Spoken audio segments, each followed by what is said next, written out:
A Bênção da Plena Certeza, por Charles Haddon Spurgeon. Estas coisas vos escrevi, a vós que credes no nome do Filho de Deus, para que saibais que tendes a vida eterna, e para que creiais no nome do Filho de Deus. 1 João 5,13. João escreveu aos crentes: estas coisas vos escrevi, a vós que credes no nome do Filho de Deus. É digno de nota que todas as epístolas são assim escritas. Elas não são cartas para todos, são cartas para aqueles que são chamados para serem santos. Isso deveria causar em alguns de vocês um certo temor reverente quando abrem a Bíblia e pensam quão grande parte dela não é dirigida a vocês. Vocês podem lê-la e o Espírito Santo de Deus pode graciosamente abençoá-la para vocês, mas ela não é dirigida a vocês. Vocês estão lendo a carta de outro homem. Agradeçam a Deus por lhe ser permitido lê-la, mas anseiem por ser contados entre aqueles a quem ela é dirigida. Agradeçam muito mais a Deus se alguma parte dela for usada pelo Espírito Santo para a sua salvação.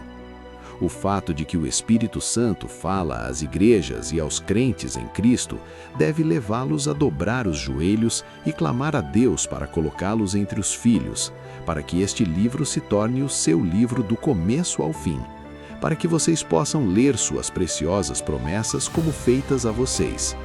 Este pensamento solene pode não ter atingido alguns de vocês. Deixem que ele agora os impressione. Não nos admiramos que certos homens não recebam as epístolas, porque elas não foram escritas para eles. Por que deveriam eles implicar com palavras que são dirigidas a homens de outra natureza que não a deles? Ainda assim, não nos surpreendemos, pois sabíamos que seria assim. Aqui está um testamento e você começa a lê-lo, mas não o acha interessante. Ele está cheio de palavras e termos que você não se dá o trabalho de entender porque não tem relação com você. Mas se, ao ler este testamento, você se deparasse com uma cláusula na qual uma herança lhe fosse deixada, eu lhe asseguro que a natureza de todo o documento pareceria mudada para você. Agora você ficaria ansioso para entender os termos e para certificar-se das cláusulas, e até desejaria lembrar cada palavra da cláusula que se refere a você.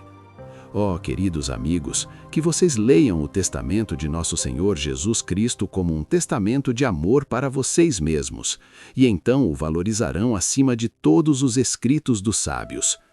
Isso me leva a fazer a segunda observação, que sendo estas coisas escritas aos crentes, os crentes devem especialmente procurar conhecê-las e investigar seu significado e propósito. João diz: estas coisas vos escrevi, a vós que credes no nome do Filho de Deus. Não negligenciem, suplico-lhes, ler aquilo que o Espírito Santo teve cuidado de escrever para vocês. Não é apenas João que escreve. João é inspirado pelo Senhor, e estas coisas são escritas para vocês pelo Espírito de Deus. Prestem atenção diligente a cada palavra daquilo que Deus enviou como sua própria epístola aos seus corações. Valorizem as Escrituras. Lutero disse que não estaria no paraíso se pudesse sem a palavra do Senhor, mas com a palavra poderia viver até no próprio inferno. Ele disse outra ocasião que não aceitaria todo o mundo em troca de uma única folha da Bíblia. As Escrituras são tudo para o cristão, seu alimento e sua bebida. O santo pode dizer: ó, quanto amo a tua lei. Se não podemos dizer isso, algo está errado conosco. Se perdemos o gosto pela Sagrada Escritura, estamos fora de condição e precisamos de orar. Isto é o pórtico do meu sermão. Entremos agora mais plenamente em nosso assunto, observando primeiro que João escreveu com um propósito especial, e então prosseguindo para afirmar, em segundo lugar, que esse propósito devemos seguir. Primeiro, João escreveu com um propósito especial. Os homens não escrevem bem a menos que tenham algum objetivo ao escrever. Sentar-se com papel e tinta diante de si e tanto espaço para preencher resultará em uma escrita muito pobre. João sabia o que estava fazendo. Sua intenção e objetivo eram claros em sua própria mente e ele nos diz quais eram. Segundo o texto, o apóstolo amado tinha um propósito claro que se desdobrava em 3. Para começar, João escreveu para que possamos desfrutar da plena certeza da nossa salvação. Estas coisas vos escrevi, a vós que credes no nome do Filho de Deus, para que saibais que tendes a vida eterna. Muitos que creem no nome de Jesus não têm certeza de que possuem a vida eterna, eles apenas esperam que sim. Ocasionalmente, eles têm segurança, mas a alegria não é constante. Eles são como um ministro de quem já ouvi falar, que disse sentir-se seguro de sua salvação, exceto quando o vento estava no leste. É algo miserável ser tão sujeito às circunstâncias como muitos são. O que é verdadeiro quando o vento sopra do suave sul ou do revigorante oeste é igualmente verdadeiro quando o vento não é bom nem para homem nem para animal. João não quer que nossa certeza varie conforme o barômetro, nem que mude com a veleita. Ele diz, estas coisas vos escrevi, para que saibais que tendes a vida eterna. Ele deseja que sejamos certos de que somos participantes da nova vida e que saibamos disso de modo a colher o fruto dourado de tal conhecimento, sendo cheios de alegria e paz meio à fé. Falo com afeição aos mais fracos, que ainda não podem dizer que sabem que creram. Não falo para a condenação de vocês, mas para a consolação. A plena certeza não é essencial à salvação, mas é essencial à satisfação. Que vocês a obtenham, que a obtenham imediatamente. De qualquer forma, que nunca se contentem em viver sem ela. Vocês podem ter plena certeza, podem tê-la sem revelações pessoais, ela é operada em nós pela palavra de Deus. Estas coisas foram escritas para que vocês a tenham, e podemos ter certeza de que os meios usados pelo Espírito são suficientes para produzir o efeito que ele deseja. Sob a direção do Espírito de Deus, João escreveu de modo a alcançar seu objetivo ao escrever. O que então ele escreveu com o propósito de nos fazer saber que temos a vida eterna? Percorram toda a epístola e verão que tudo aponta nesta direção, mas neste momento não teremos tempo de fazer mais do que dar uma rápida olhada neste capítulo. Ele começa assim: todo aquele que crê que Jesus é o Cristo é nascido de Deus. Você crê que Jesus é o ungido de Deus? Ele é isso para você? Ele é ungido como seu profeta, sacerdote e rei? Você reconheceu sua unção a ponto de confiar nele? Você recebe Jesus como aquele designado por Deus para ser o mediador, a propiciação pelo pecado, o salvador dos homens? Se assim for, você é nascido de Deus. Como posso saber disso? Irmãos, nossa evidência é o testemunho do próprio Deus, conforme aqui registrado. Não precisamos de outro testemunho. Suponha que um anjo lhe dissesse que você é nascido de Deus. Isso seria um testemunho mais seguro do que a infalível Escritura? Se você crê que Jesus é o Cristo, você é nascido de Deus. João declarou assim de forma positiva esta verdade, para que você saiba que tem a vida eterna. Pode haver algo mais claro do que isso? O espírito amoroso de João o leva a dizer: todo aquele que ama ao que o gerou, ama também ao que dele é nascido. Você ama a Deus? Você ama o seu Filho unigênito? Você pode responder com certeza a essas duas perguntas. Conheci uma querida mulher cristã que às vezes dizia: eu sei que amo Jesus, mas meu medo é que ele não me ame. A dúvida dela costumava me fazer sorrir, pois isso jamais me ocorreu. Se eu o amo, sei que é porque ele me amou primeiro. O amor a Deus em nós é sempre obra do amor de Deus para conosco. Jesus nos amou e se entregou por nós, e por isso nós o amamos em resposta. O amor a Jesus é um efeito que prova a existência de sua causa. Você ama Jesus? Você sente deleite nele? O nome dele é como música aos seus ouvidos e como mel à sua boca? Você ama ouvi-lo ser exaltado? Ah, queridos amigos, eu sei que para muitos de vocês, um sermão cheio do seu precioso nome é como um banquete real. E se não há Cristo em um discurso, ele é vazio, vão e sem valor para vocês. Não é assim? Se você realmente ama aquele que gerou e aquele que dele é nascido, então isso é uma das coisas que foram escritas para que saibais que tendes a vida eterna. João prossegue e dá outra evidência. Nisto conhecemos que amamos os filhos de Deus, quando amamos a Deus e guardamos os seus mandamentos. Você ama a Deus? E ama os seus filhos? Ouça outra palavra do mesmo apóstolo. Nós sabemos que passamos da morte para a vida porque amamos os irmãos. Isso pode parecer uma evidência muito pequena, mas posso assegurar-lhe que muitas vezes foi um grande consolo para minha alma. Eu sei que amo os irmãos. Posso dizer ao meu Senhor: há algum cordeiro em teu rebanho que eu desprezaria alimentar? Eu gostaria de bom grado de animar e consolar o menor dos seus. Pois bem, se amo os irmãos, amo o irmão mais velho. Se amo os pequeninos, amo o Pai. E sei que passei da morte para a vida. Irmãos, levem essa evidência para casa com toda a sua força. Ela é conclusiva. João disse: nós sabemos que passamos da morte para a vida porque amamos os irmãos. E ele não teria falado de forma tão positiva se não fosse assim. Irmãos, nunca se contentem com confortos sentimentais. Firmem os pés sobre a rocha do fato e da verdade. A verdadeira certeza cristã não é uma questão de suposição, mas de precisão matemática. Ela é capaz de prova lógica e não é um devaneio e nem uma ficção poética.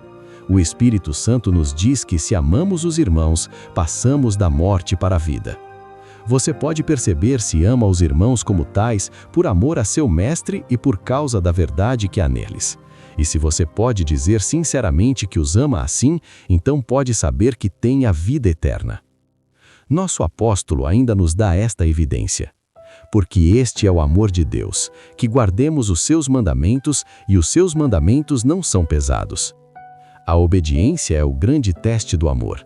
Se você está vivendo segundo sua própria vontade e não presta homenagem a Deus, você não é dele. Se você nunca pensa no Senhor Jesus como seu mestre, nunca reconhece as reivindicações de Deus e nunca deseja ser obediente à sua vontade, você não está na posse da vida eterna. Se você deseja ser obediente e prova esse desejo por meio das suas ações, então você tem a vida divina dentro de si. Julguem a si mesmos. O curso da sua vida é de obediência ou de desobediência? Pelos frutos você pode testar a raiz e a seiva. Mas note que essa obediência deve ser alegre e voluntária. Sem dúvida, alguns, por um tempo, obedecem aos mandamentos de Deus de má vontade. Eles não gostam deles, embora se submetam a eles. Murmuram e resmungam por causa das restrições da piedade. E isso prova que são hipócritas. Aquilo que você deseja fazer, na prática você já está fazendo aos olhos de Deus. Se pudesse existir algo como santidade imposta à força a um homem, isso seria impiedade. Ó, meu ouvinte, pode ser que você não consiga cair em certa linha de pecado, mas se pudesse, cairia. Seus desejos mostram o que você realmente é. Já ouvi falar de pessoas chamadas cristãs que vão a divertimentos pecaminosos apenas, como dizem, para desfrutar de um pouco de prazer. Ah, bem, já vemos onde vocês estão. Onde está o seu coração, aí está o seu prazer. Se você desfruta dos prazeres do mundo, você é do mundo e com o mundo será condenado. Se os mandamentos de Deus são penosos para você, então você é um rebelde de coração. Súditos leais se deleitam na lei do rei. Os seus mandamentos não são pesados. Eu disse a alguém que veio unir-se à igreja outro dia: suponho que você não é perfeito. E a resposta foi: não, senhor, eu gostaria de ser. Eu disse: e suponha que você fosse. Oh, então, disse ela, isso seria o céu para mim. Assim também seria para mim. Nós nos deleitamos na lei de Deus segundo o homem interior. Oh, que pudéssemos obedecer perfeitamente em pensamento, palavra e ação. Esta é a nossa visão de céu. Assim cantamos sobre ele. Ali veremos o seu rosto e nunca, nunca pecaremos. Ali, dos rios da sua graça, beberemos prazeres sem fim. Dificilmente pediríamos para ser livres do sofrimento se pudéssemos ser livres do pecado. Suportaríamos todo o bardo com alegria se pudéssemos viver sem mancha. Então também estaríamos sem tristeza. Os seus mandamentos não são penosos, mas são caminhos de prazer e paz para nós. Você sente que ama os caminhos de Deus, que deseja santidade e a segue com alegria? Então, queridos amigos, vocês têm a vida eterna, e estas são as evidências seguras disso. Obediência, santidade e deleite em Deus nunca entraram em um coração humano senão por uma mão celestial. Onde quer que sejam encontradas, provam que o Senhor implantou a vida eterna, pois são preciosos demais para serem enterrados em uma alma morta. João então prossegue mencionando 3 testemunhas. Agora, queridos ouvintes, vocês sabem algo sobre essas 3 testemunhas? Há 3 que testificam na terra: o Espírito, a água e o sangue. E estes 3 concordam em um. Vocês conhecem o Espírito? O Espírito de Deus já os vivificou, transformou, iluminou, santificou. O Espírito de Deus habita em vocês? Vocês sentem seus impulsos sagrados? Ele é a essência da nova vida dentro de vocês? Vocês o conhecem como aquele que os reveste com sua luz e poder? Se assim for, vocês estão vivos para Deus. Em seguida, vocês conhecem a água, o poder purificador da morte de Cristo? O Senhor crucificado crucifica os seus pecados? A água é aplicada a vocês para remover o poder do pecado? Vocês agora anseiam por aperfeiçoar a santidade no temor de Deus? Isso prova que vocês têm a vida eterna. Vocês também conhecem o sangue? Esta é uma época miserável em que os homens dão pouca importância ao precioso sangue.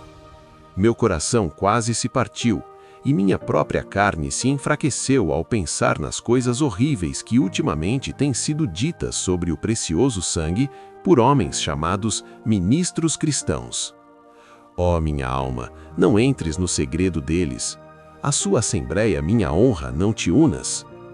Amados amigos, vocês conhecem o poder do sangue para remover o pecado? O poder do sangue para trazer paz à consciência? O poder do sangue para dar acesso ao trono da graça?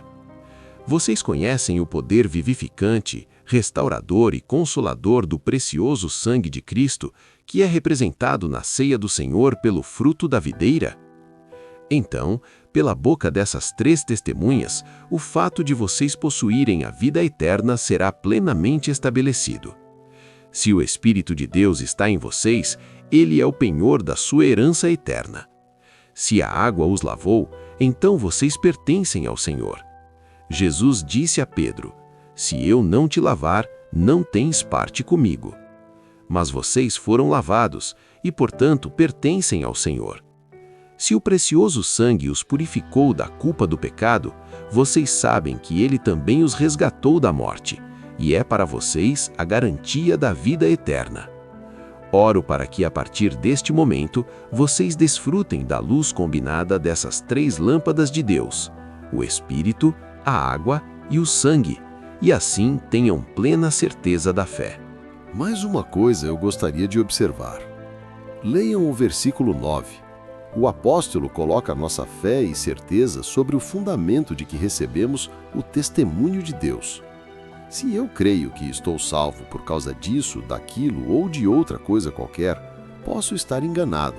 O único fundamento seguro é o testemunho de Deus. O coração mais profundo da fé cristã é que tomamos Deus pela sua palavra, e devemos aceitar essa palavra não por causa das probabilidades de suas afirmações, nem por causa das evidências confirmatórias da ciência e da filosofia, mas simplesmente e unicamente porque o Senhor a falou. Muitos cristãos professos ficam tristemente aquém desse ponto. Eles ousam julgar a palavra em vez de se submeter a ela. Não se assentam aos pés do Mestre, mas se tornam doutores eles mesmos. Dou graças a Deus por crer em tudo o que Deus falou, quer eu consiga ver a razão disso ou não.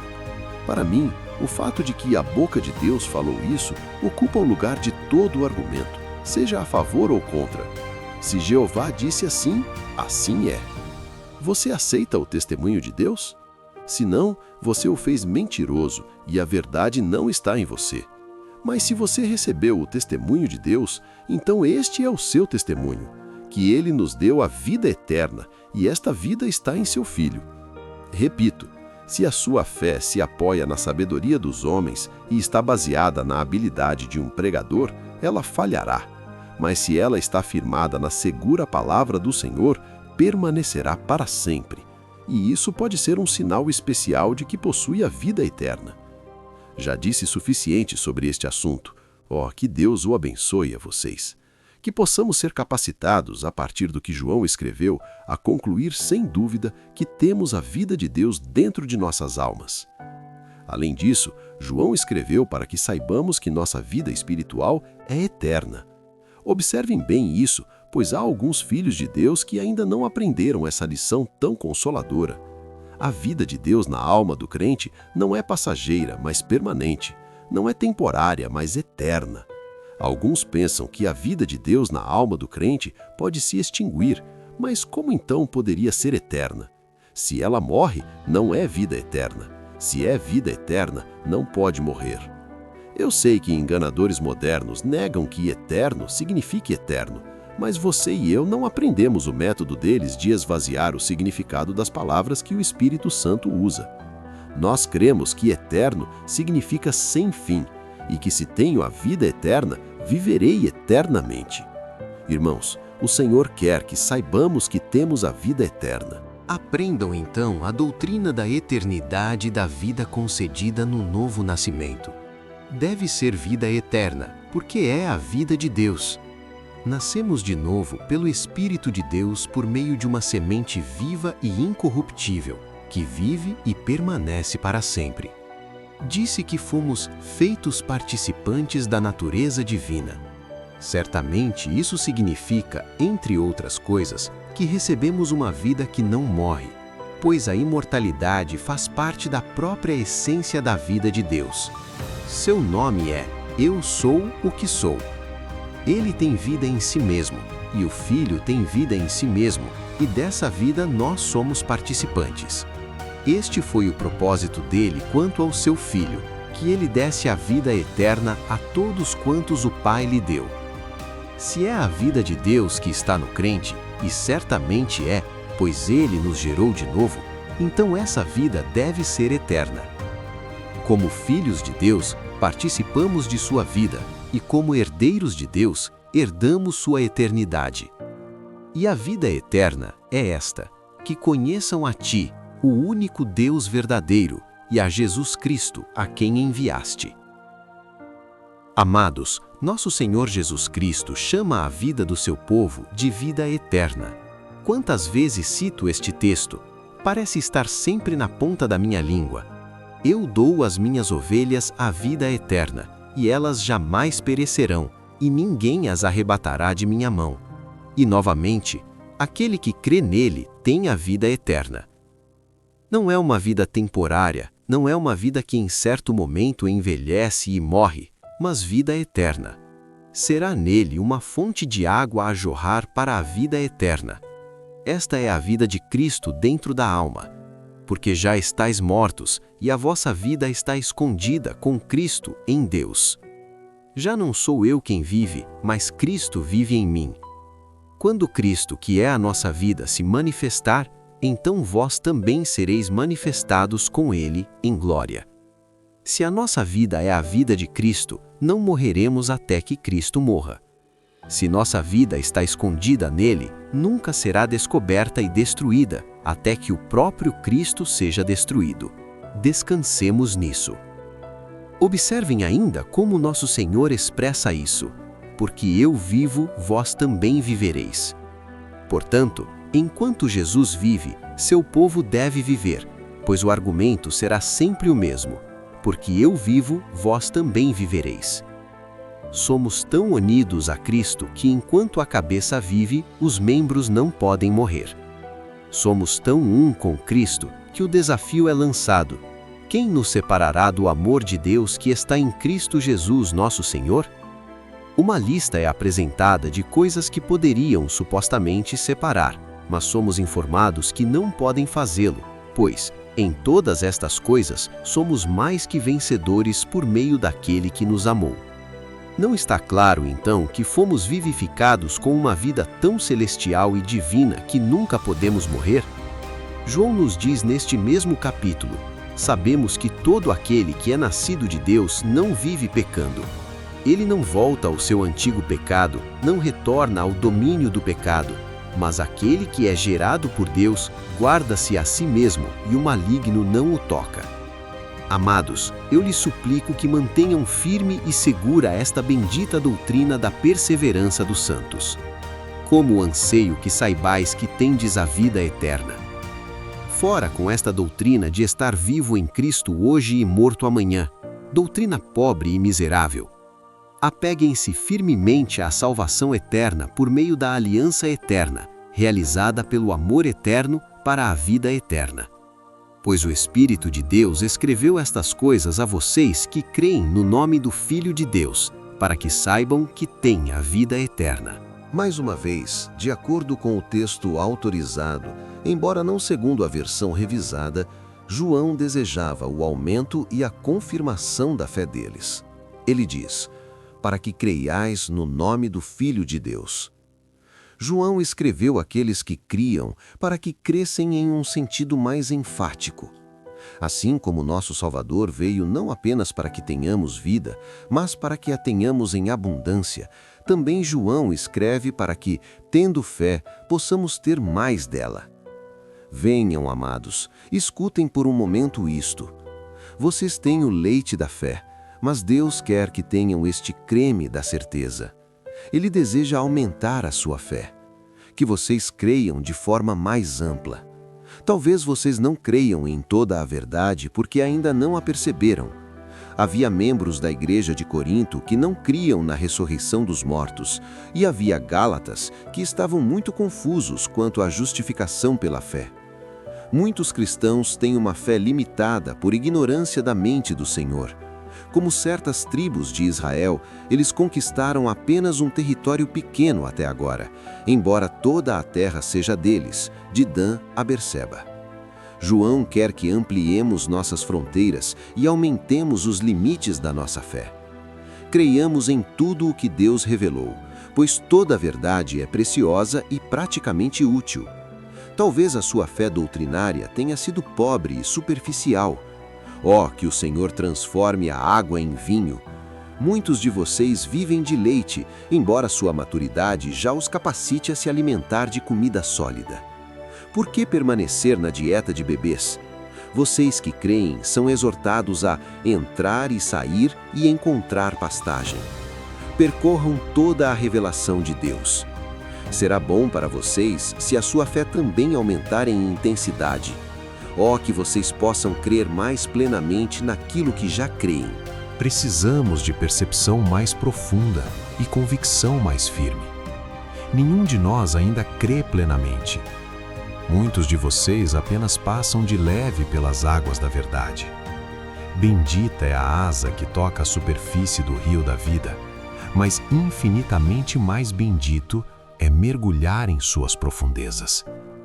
E este é o desejo de João para vocês, que creiam com todo o coração, alma e força. Ele quer que vocês creiam de forma mais constante, para que possam dizer: o meu coração está firme, ó Deus. O meu coração está firme, cantarei e darei louvores. Nem sempre é assim conosco. Às vezes somos covardes. Hoje agimos como homens, amanhã como ratos. Senhor, tem misericórdia de nós. Somos um povo inconstante, inconstantes como o vento. O Senhor quer que permaneçamos sempre nele com confiança forte e firme, estando arraigados e edificados nele. Ele quer que confiemos com coragem. Alguns conseguem crer de forma pequena em coisas pequenas. Por uma confiança sem limites no Deus infinito. Precisamos de uma fé mais ousada, a fé de agir e de se arriscar. Muitas vezes vemos o caminho do poder, mas não temos a fé que seria suficiente para segui-lo. Vejam Pedro andando sobre o mar. Não aconselho nenhum de vocês a tentar isso, nem o nosso Senhor aconselhou Pedro a fazê-lo. Já fazemos bem em andar corretamente em terra firme. Mas quando Pedro deu alguns passos sobre o mar, deveria ter sabido que seu Senhor poderia ajudá-lo por todo o restante do caminho. Mas, infelizmente, sua fé falhou e ele começou a afundar.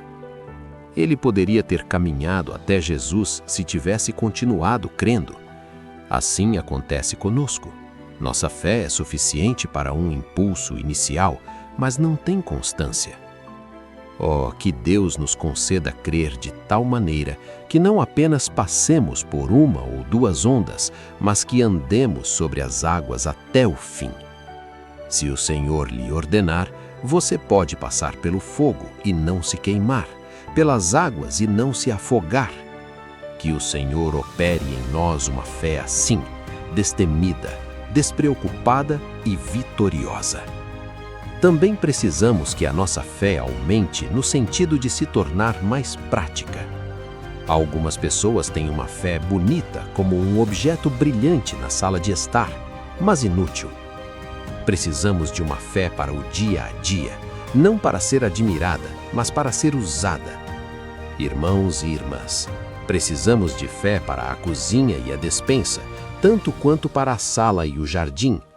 Precisamos de fé no trabalho, assim como na reunião de oração. Precisamos de fé nas coisas comuns da vida e nas situações difíceis da morte. Poderíamos ter menos aparência e mais poder. Precisamos de menos verniz e mais verdade. Que Deus lhes conceda crer no nome do Filho de Deus com uma fé sólida, prática e sensata, que seja útil, resistente e aplicável em toda a vida. Precisamos crer com mais alegria. Oh, que coisa bendita é alcançar o descanso e a alegria da fé! Se realmente crêssemos nas promessas de Deus e descansássemos no seu cumprimento certo, poderíamos ser tão felizes quanto os anjos. Observe como, bem cedo pela manhã, os pássaros começam a cantar. Antes mesmo de o sol nascer ou de aparecerem os primeiros tons de luz, eles já estão despertos e cantando. Muitas vezes nós nos recusamos a cantar até que o sol esteja alto e o meio-dia se aproxime. Que vergonha para nós! Nunca confiaremos plenamente em nosso Deus? Nunca o louvaremos pelos favores que ainda virão? Oh, por uma fé que possa cantar durante a noite e ao longo do inverno. A fé que vive de uma promessa é a fé dos eleitos de Deus. Você nunca desfrutará do céu aqui embaixo enquanto não crer sem vacilar. Que o Senhor lhe conceda tal fé. Se esta mensagem falou ao seu coração, permita que ela continue ecoando em sua vida. E se você deseja ouvir mais reflexões profundas das Escrituras e das pregações de Charles Spurgeon, inscreva-se neste canal. Assim você poderá acompanhar outras mensagens como esta que edificam a fé, fortalecem a esperança e nos aproximam ainda mais de Deus. E se este conteúdo foi útil para você, considere também deixar o seu like e compartilhar com alguém que precisa ouvir esta palavra. Que a graça do Senhor esteja com você.